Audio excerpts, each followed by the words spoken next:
다음 중 OPJT의 특징으로 옳은 것을 찾는 문제가 되겠습니다. 자, 많이 나오는 문제가 되겠죠. OPJT를 알고 있다면 반드시 OJT와 비교해서 생각을 해주면 되겠습니다.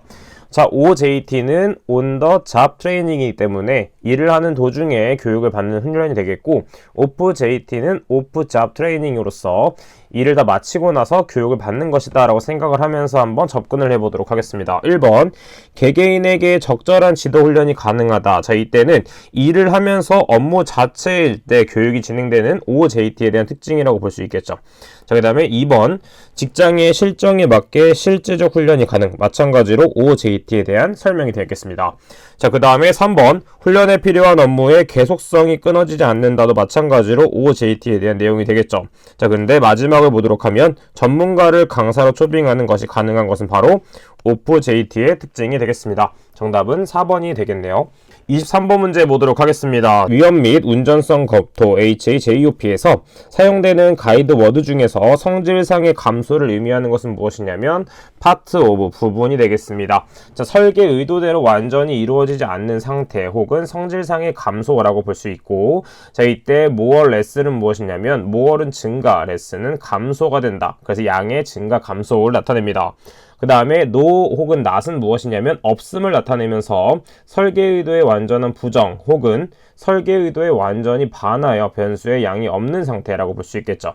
자, 그 다음에 네 번째 보기에 있는 otherthan은 무엇이냐면 기타라고 볼 수 있으며 완전한 대체 혹은 설계 의도대로 설치되지 않거나 운전 유지되지 않는 상태가 된다라는 것도 같이 정리를 해주시면 되겠습니다. 26번 문제 보도록 하겠습니다. 피로의 증상과 가장 거리가 먼 것을 찾는 문제가 되겠습니다.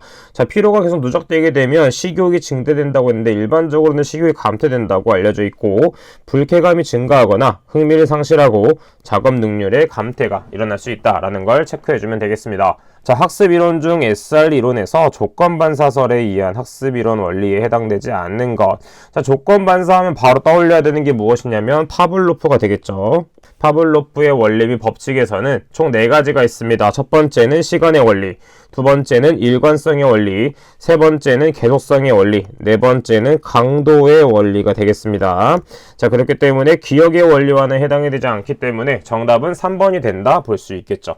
29번 문제 보도록 하겠습니다. 다음과 같이 7개의 기기로 구성된 시스템의 신뢰도를 구하는 문제가 되겠습니다. 자, 지금 보게 되면 직렬로 연결되어 있는지 병렬로 연결되어 있는지 파악하는 것이 좋습니다.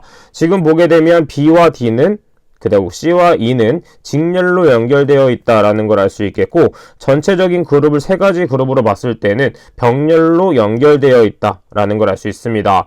자, 그래서 A와 전체적인 병렬과 G는 또 다시 직렬로 연결되어 있다라는 걸 알 수 있겠죠. 자, 그래서 일단 문자에 대한 식으로 한번 정리해 보도록 하면 A는 그대로이기 때문에 A 곱해주고, 그 다음에 가장 위에 있는 B, D는 직렬이기 때문에 직렬 상태로 곱해주면서 또 다시 병렬로 되는 것이므로 일단 이렇게 써주면 되겠죠. 자, 그래서 1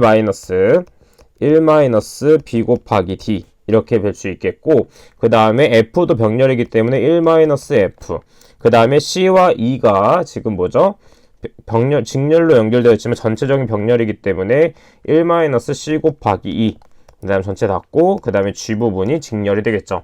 자, 각각의 우리가 신뢰도를 그대로 대입만 해주면 되기 때문에 A 값은 0.75 곱하기 1 B 값은 0.8, D 값도 0.8이 되겠고, 그 다음에 F 값은 0.9네요. 0.9. 1 C 값은 0.8, E 값은 0.8이 되겠습니다. 그 다음에 마지막에 G값은 0.75가 되겠네요. 자, 계산기에 그대로 대입을 하게 되면 0.5552가 되기 때문에 정답은 3번이 된다 볼 수 있겠습니다. 자, 이렇게 신뢰도를 계산할 때는 병렬과 직렬만 잘 구분할 수 있다면 충분히 풀어낼 수 있는 문제이기 때문에 차근차근 풀어보시면 되겠습니다. 30번 문제 보도록 하겠습니다. 휴먼 에러의 심리적 분류에 해당하지 않는 것은 무엇인가? 자, 심리학적 분류 중에 우리가 스웨인이라고 해서 이것은 실기시험까지 중요하기 때문에 반드시 알고 있어야 되겠습니다. 대표적으로 오미션 에러, 생략 오류가 있고, 그 다음은 커미션 에러, 실행 오류, 그 다음에 인트로니우스 에러, 불필요한 에러가 있고 순서 오류, 그 다음에 시간 오류가 있습니다. 따라서 2번, 3번, 4번은 해당이 되지만 입력 오류와는 상관이 없기 때문에 정답은 1번이 된다 볼 수 있겠죠. 32번 문제 보도록 하겠습니다. 산업안전보건법령상 사업 내 안전보건 교육에서 근로자의 정기안전보건 교육의 교육 내용에 해당하지 않는 것을 찾는 문제가 되겠습니다.